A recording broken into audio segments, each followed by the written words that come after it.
Welcome back to another episode of the Resellers Mindset Podcast. My name is Mike, also known as the Used Book Guy on YouTube, along with my friend and fellow full-time reseller, Johnny B. We help people start and grow their reselling businesses from the ground up. We also have a weekly Zoom call and private Discord for all YouTube members. Head on over to youtube.com/usedbookguy to join the channel and gain access to the full-length podcast, Zoom call, and private Discord today. Let's get into this week's episode. What is up, everybody? Welcome in another episode of Resellers Mindset Podcast. Mike here alongside Johnny B. And we actually just realized it's a big day. Episode 52. That means 52 weeks of recording this with Johnny. He's still got the same crusty old books sitting behind him on the shelves. It's all just for show. So we figured today we're kind of just going to revisit some of the past topics we've covered and just talk about reselling in general in the past year and all the craziness that kind of has unfolded. I guess I'll start with mine, and it's more like a recent kind of craziness is the fact that we're sitting in October and we can still send stuff into Amazon, right? Last year, we all know the doors closed around September and our businesses had to completely change overnight. This year is a completely different story. It's a blessing. It could also be a curse because if next year we count on this happening again and then it doesn't happen again, it's like every year as a reseller, you don't know what you're going to get hit with. But yeah, that's kind of my crazy thing that's been on my mind is the fact that I'm sitting in October, I'm sending boxes out this week. So what's going on in your head over there? Yeah, I this last year, this time I was sad because I had just gotten the buy box the month before, like a week before it closed. And I was like, well, I sent stuff in. Now I'll just wait. And I waited and I waited and I waited for I don't know, what was it, 6 months, 5 months, something like that. And then we had a whole bunch of rule changes and I decided to tap out of Amazon. And you know what? Now I'm back in Amazon. That's a fun time. So I did a lot of interesting things on eBay between last year and this year. Still making changes, so it's always a constant tweaking thing. But Amazon's kind of the same old, just different game. Yeah, it's just if you really think about it, Amazon really doesn't require much thought, compared to an eBay business, right? You're trying different things in the background, you're trying to grow an eBay store or following. Amazon is just whatever, send it in and sell it. Duh. I mean, the only thing that I really noticed changed on Amazon is the prices had to, or what you scanned had to go up in value. That's the only real change I saw with Amazon. Yeah, because of fees. I mean, I'll be curious to see here what they do with fees. I mean, this past year, I think overall for reselling, it's been so up and down, right? I feel like there were points where everybody was riding high, things were great, and then the whole summer slowdown shenanigans that goes on every year. It's man, I don't know. It's this the summer slowdown talk. It's like if I got to listen to that Mariah Carey Christmas song, dude. That's the equivalent to me. I get so burnt out with it. I'm just I can't really be bothered because I'm still selling stuff. And I guess it is weird. My business has changed as well. The used book guy, but I'm selling more used DVDs than I am selling used books, right? Everything has to change, everything pivots. And like you said, it's just because the fee structure, right? Amazon bases the fees off the size and the weight. Of course, a DVD is going to be a lot less and a lot smaller than your typical hardback book. So the past year has been fun. It's been a wild ride, recording 52 episodes of this, all the crazy resellers we've had on the podcast and more to come. It's just looking back, nothing against you, but it's much more fun if we have somebody else we can pick on, Johnny. It's just not being you. I know, right? I mean, I got some Australians from down under I can bring on.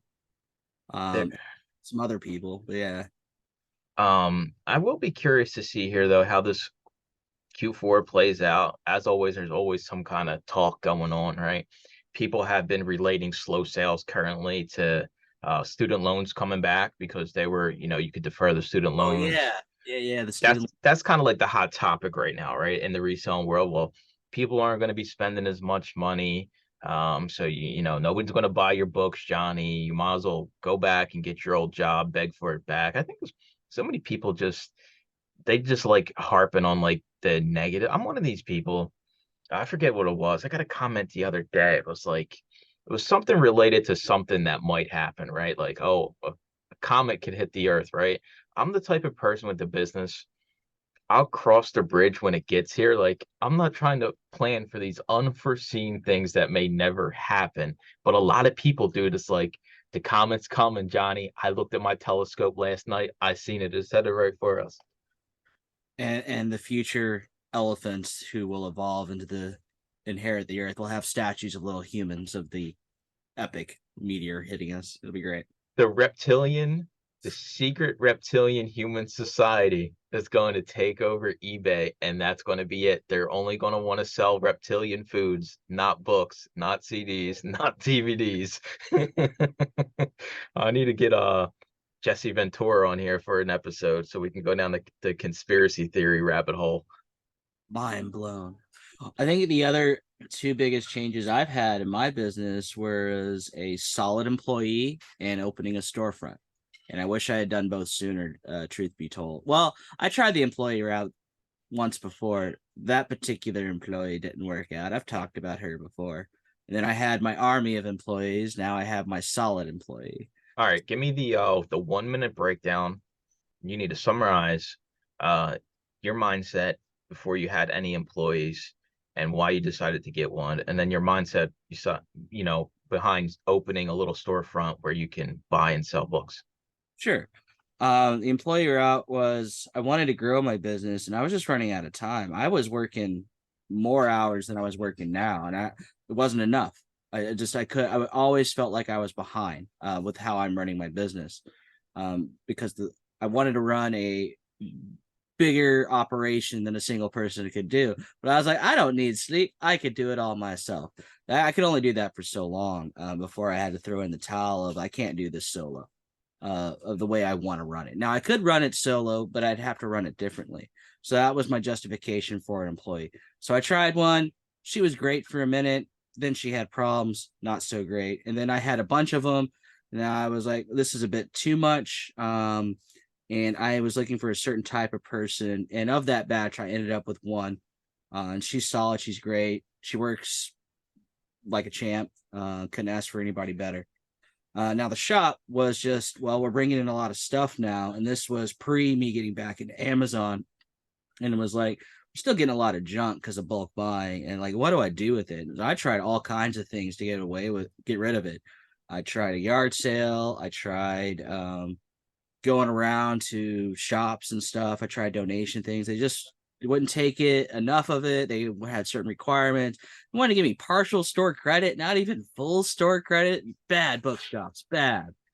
I was like, so I got to get rid of it somehow. Let's try the brick and mortar. And that's been the best play because people are taking boxes of books that way. I'm getting more money in the long run than I would have gotten anywhere else outside of maybe a yard sale. But yard sales is a lot of work. There was initially a lot of work setting up the shop, but there's very little work now that it's all set up.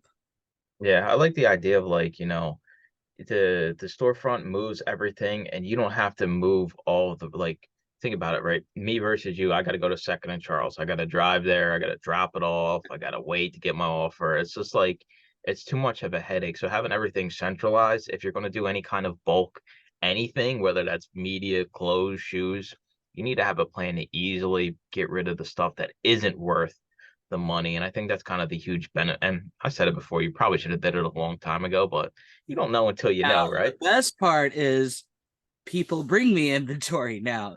I paid for very little. I offer to pay money. It's on the board. I don't even have donations on the board. It's buy, sell, and trade. But people, believe it or not, just give me this stuff. And I take it. And what's junk is junk, and what's eBay is eBay, and what's Amazon's Amazon. So divide the stuff that gets brought into one of those three locales. What's that one food restaurant that's got the big guy with the donut that sits outside as the sign? I think he has a donut. That's gonna drive me. Guy, the childlike guy. Yeah. I'm gonna get one of those for you, and it's gonna be you with a book, outside your shop. It's gonna stand up like a water tower. So anywhere in Texas, you can see where the store is located. We have the worst signage. I need to actually make that a little bit better. Signage and more internet presence. Just the backlog. I need to take a week and just concentrate on the store. But my store is like the bottom of my to-do list, and I need to take a moment, honestly, to make it the top of my priority list for like a week. What is what are some of the craziest things? Because you're in some groups too, dude. So I know you see crazy stuff out there. I don't need you to spill exact beans on people's names and everything, but like, what are some crazy things you heard in the past year in relation to reselling? Because I got a few. Oh man. Let's put everything on auction and see what happens. Stuff that won't sell. I'm like, why are well, A, you're continuing to buy the stuff you don't want. Why are you doing that? That's a bad idea. Two, let's see, crazy nonsense. Well, let me try this niche. I'm like, why? You can't make that niche work. You're gonna try to do it again, and this thing you know zero about? That doesn't make any sense either. That's so weird. It's just switching. I never even like switching niches. Switching niches. It's like a tongue twister. That means you're not supposed to do it. If you can't say it out loud 10 times fast, then you're not, it's not meant to be, Switching right? niches, switching niche. I'm gonna stop. I'm gonna stop. So the bad's gonna come out. It's like uh, that's tough. I mean, especially maybe like if you have some experience in another, niche you want to get into, but like if I'm just going to basically switch something overnight just because this isn't working instead of, I guess the Fix what's root, broken before yeah, I don't but know, starting over. what's Yeah. the root cause? Why isn't it working, right? That would be the first step. But people look for the quote unquote easy path, easy patch fixes, right? And in actuality, that's the hardest thing you can do is just completely switch your business. But they're like, well, I don't want to deal with this stuff anymore. I'm just going to go over here and mess with this shiny object. And I think that's like the shiny object syndrome is real, especially in the Amazon world, right? And it's not just the objects, it's business models. I mean, if we think about when we started this podcast a year ago, at the time, like it was OA. OA was a huge thing a year ago. And then it switched to eBay to Amazon. Now we got Amazon to Amazon. And now a lot of those people are going into wholesale. So within a year, we've basically had 4 life cycles of hot businesses Don't that forget AI. Do not forget about AI. it's like it's crazy to me that it's not even just a shiny object anymore. It's a shiny business idea.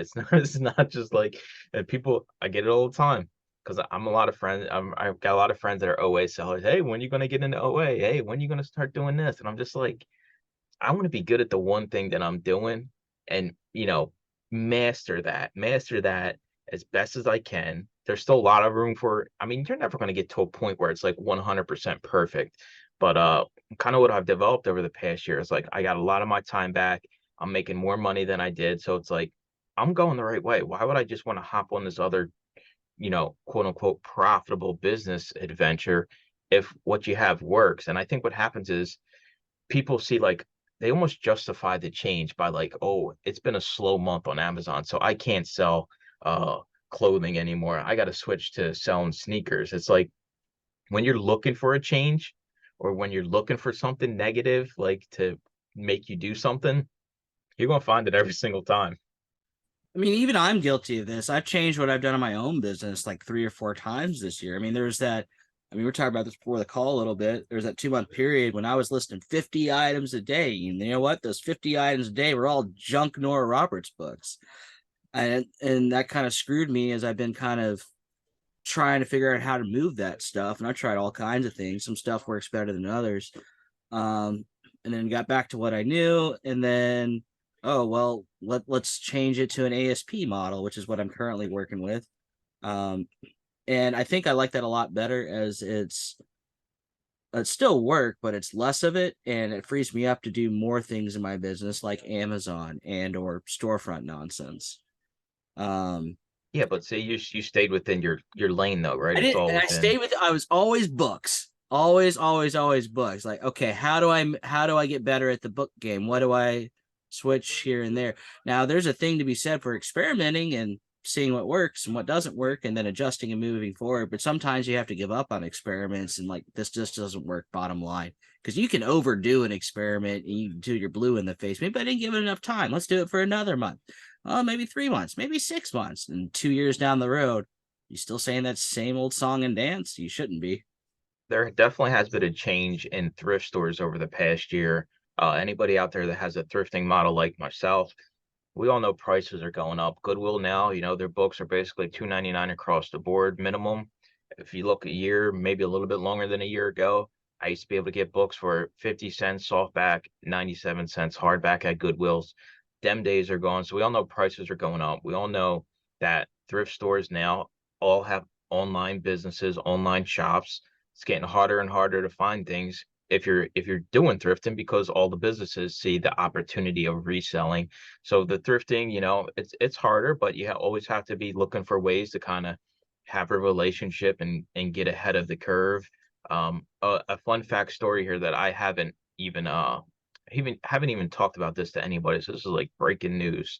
I have one Goodwill bins left around me. So the other day, it was a miserable day. It was like, I think it was like Monday. Or no, it wasn't Monday. It was Tuesday, and it was raining. I'm like, I haven't been to this one, right? So I'm like, I'm gonna go just for funsies, right? So Deb's already laughing, right? I tell Deb, I'm like, hey Deb, I'm gonna go check out this bin. She's like, oh, you're a fool. I'm like, I gotta know. I gotta know. So I go in.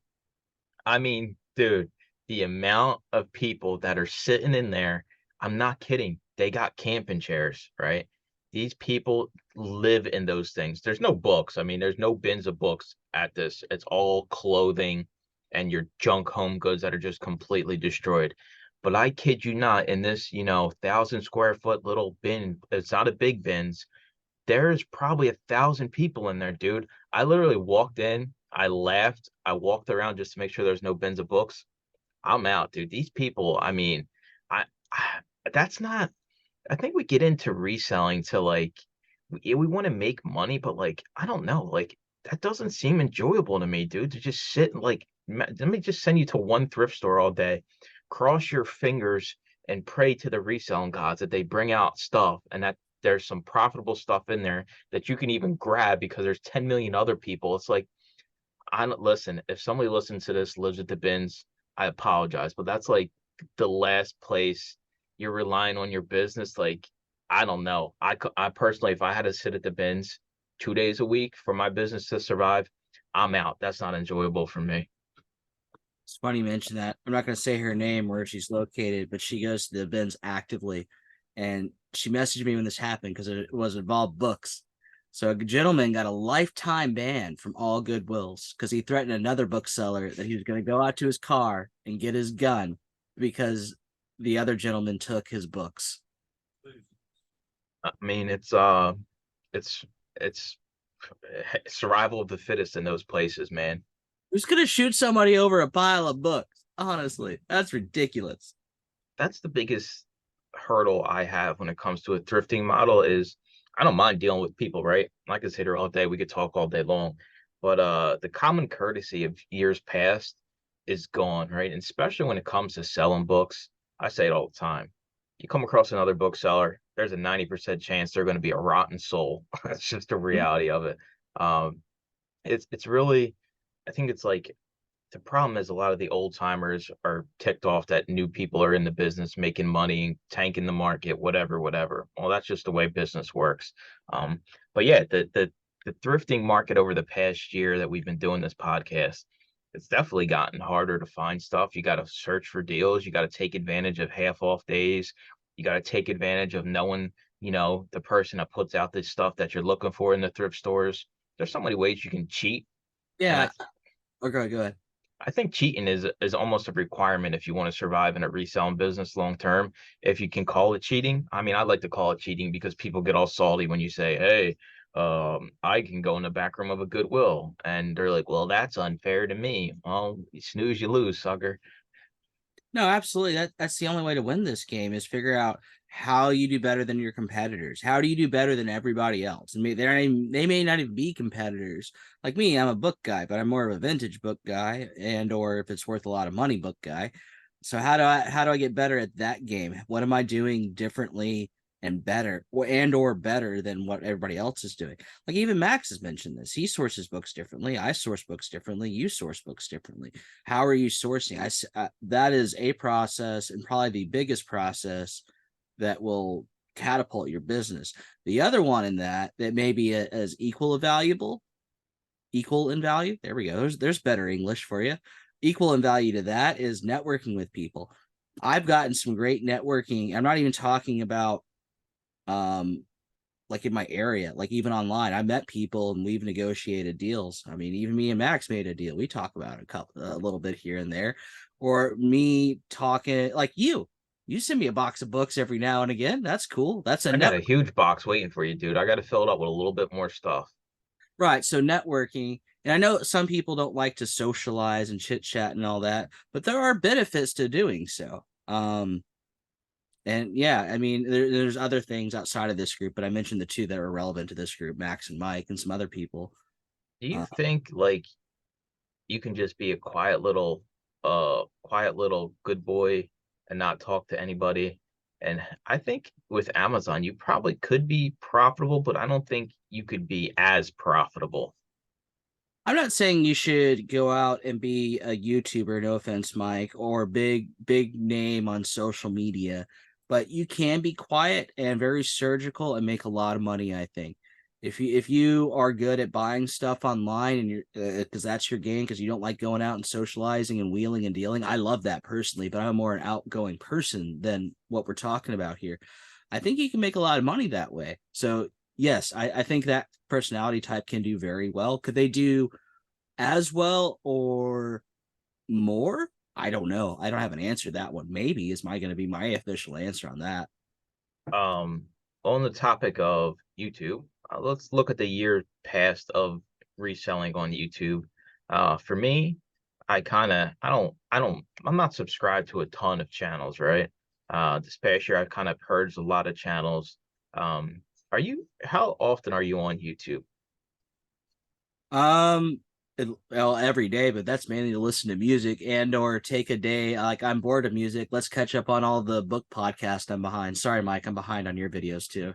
I will say that the reselling YouTube community, it's I think it's making steps in the right directions. There's always going to be the clickbait nonsensical videos, but I do think the core group of the bigger reselling YouTubers are trending in the right direction overall. I won't get into names. Everybody knows who they are, but I do think like it's kind of blocking out a lot of the noise now from some of these smaller peons like myself that from time to time, or not time to time, every day the sky is falling mentality.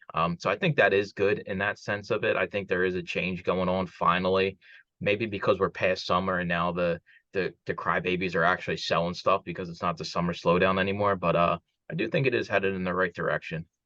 That's very interesting. You got my brain turning on that. Like even you watching your videos from older to newest ones, it's the evolution of your business. Same for like Andrew and 510 books, even though they're no offense, Mr. Andrew, there isn't really an evolution. You're doing the same thing as like when your videos first started, or even Mel from Back from Burnout, watching her transition in her business. So the content being produced from the after effects of that is like interesting to think about from a viewer perspective. Like I want to be able to relate to the person I'm watching, not to the person that's 10 years and light years ahead of me. How do I compare myself to that? How do I get there, kind of deal?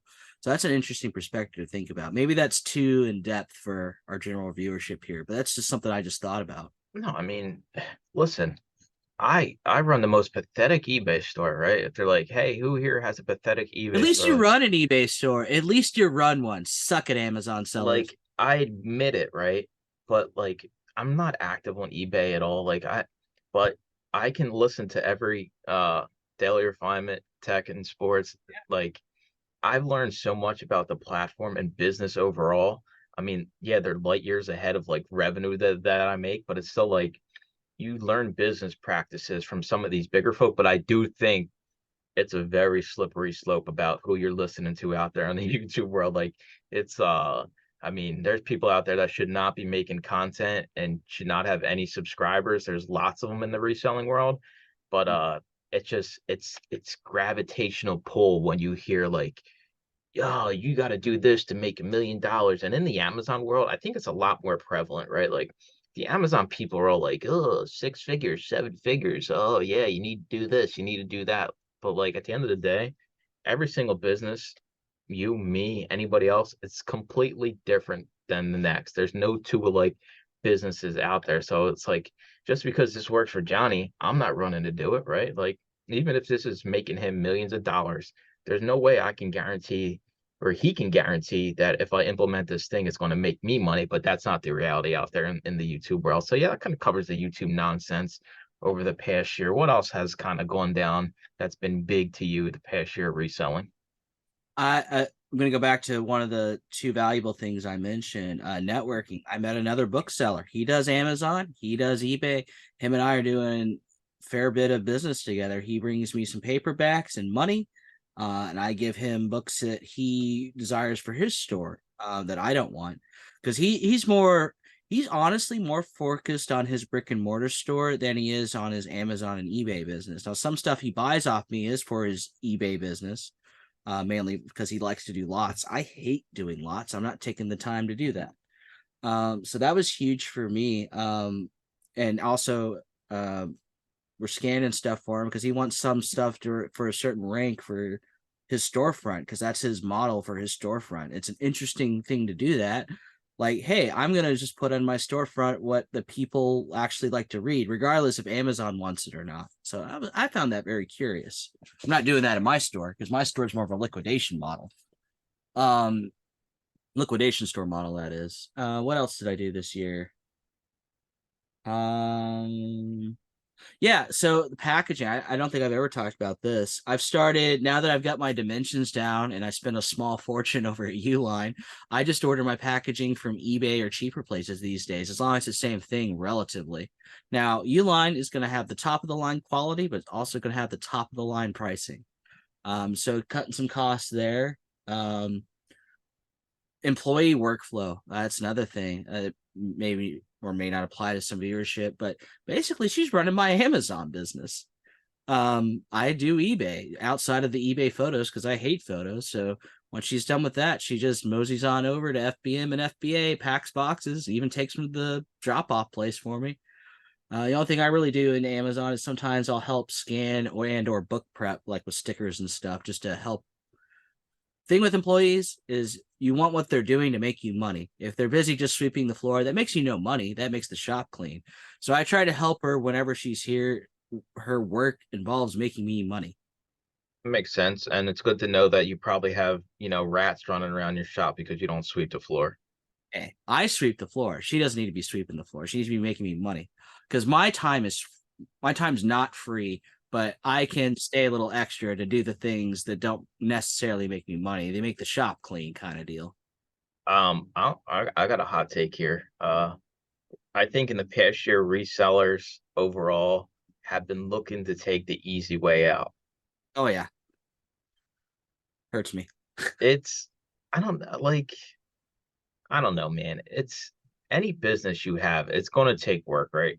Reselling's not passive income, in any way, shape, or form. But I do think, like the past year, we have seen a trend of basically people looking for the easiest way to kind of get rich quick, kind of schemy type stuff out there, right? With Amazon automation, right? You just give me 20 grand and I'll make sure you get paid every month. And a lot of that, and I think that's the appeal to a lot of like the online arbitrage is, you don't have to go nowhere, right? It's kind of a lifestyle change, which there's nothing wrong with that. So I think a lot of new people get sucked into that idea of, hey, I can sit here today and make 10K and I don't even have to leave my computer screen. And it's like the furthest thing from reality. It's like, I do think the past year we have seen a trend in resellers wanting to do less, make more, but not actually understanding the process it takes to build a business like that. Yeah, it's a hard transition. It's nothing easy about it. Like I thought about this when I moved to a more ASP focused model. I still do paperbacks, but they're after my ASP items. And some of those meet my metrics. Anyway, I was like, how did I used to source before? Like when I first started, I was like, let me go back to the basics here. I hit Facebook, I hit Craigslist. eBay wasn't even my radar. That wasn't a thing I used to think about, shopping from eBay. Look for yard sales and stuff like that. And this is before I knew about auction houses too. So I was like, I try to get back to the basics to think along how I used to think, how I used to source, because I moved off of those things for a while because I knew faster ways and different ways that people aren't looking at. What about the stuff I used to look at? Because I left that stuff behind. Library sales weren't a thing either. Those weren't on my radar back in the day. I say back in the day, it's been less than 2 years. Yeah. Back in But it's my like day, 15 years in reseller years. That's what that is. it does feel like it though, right? Because as a reselling business, you're always redefining your business. You're always making changes. And I think that's why we can continually stay around is adjusting with the market. I think a lot of these people that kind of, their reselling life sucks is because they're stuck in their ways. We talk about it all the time. It's like you have to make changes or you're going to go away. Sooner or later, things are going to change. And if you don't change with the market, even though, hey, maybe the old way was really good to you, you got to get on the new way, right? That's just the reality of it. Oh, absolutely. And new rules on the platform, stamps going up, gas going up. Gas is higher than it used to be. So going out on those 4 hours cost a bit more. I mean, you can attest to this, certainly. Oh, yeah. More road trips than me. I did do my first Crossline sourcing this year. I went to California for a big haul. Me too, dude. I went to the wonderful state that I said in the video, like in it, because I just had Baltimore on my mind. I'm in the state of Baltimore. Yeah, real smart, dude. In Maryland, maybe. But listen, my geography and my literature skills are not good, right? I was good with math growing up. Math was my big thing. So I mean, I can't say nothing else about it. Yeah, I mean, and there's still some things I haven't done yet that I want to try, but it's interesting. We're always wanting to do these different things, and I think it's good to some extent, but also we can get distracted from what's working. Don't mess with what works. And also we can ignore what's not working. We need to fix what's not working too. That other stuff, that fancy stuff, I mean, these other two things come before that, the fixing what's working and keep what is working. All right, I'm gonna wrap up before we jump into the members part here with my final thought here. I had Jerry Springer on the other night, dude. And I completely forgot at the end of his episodes, he gives like a final thought for like each episode, right? So like I'm trying to figure out ways to incorporate that into my YouTube, right? Like Mike's final thought, right? So my final thought here is the past year we've seen lots of changes in reselling. I do think there is still lots and lots of money to be made. I think, if you started today, you could have a 6-figure business next year. With reselling, block out a lot of the noise, focus on people that you can relate to that actually have a proven track record. And so you can kind of understand the business and learn things from them that maybe not make the same mistakes. But I do think the past year reselling has been good to us. Yeah, fees go up. Fees are always going to go up. I don't even think we really can like expect them not to. So we're going to wrap it up here. We appreciate you listening, and we'll talk to you all in next week's episode. No final thought for Johnny, even though he was probably winding one up. He'll be able to say it in the members part. Thanks for listening to another episode of the Resellers Mindset Podcast. Today's full episode and all previous episodes are available to all YouTube members, along with the weekly Zoom call and private Discord. Head on over to youtube.com/theusedbookguy and consider joining for as little as $2.99 a month.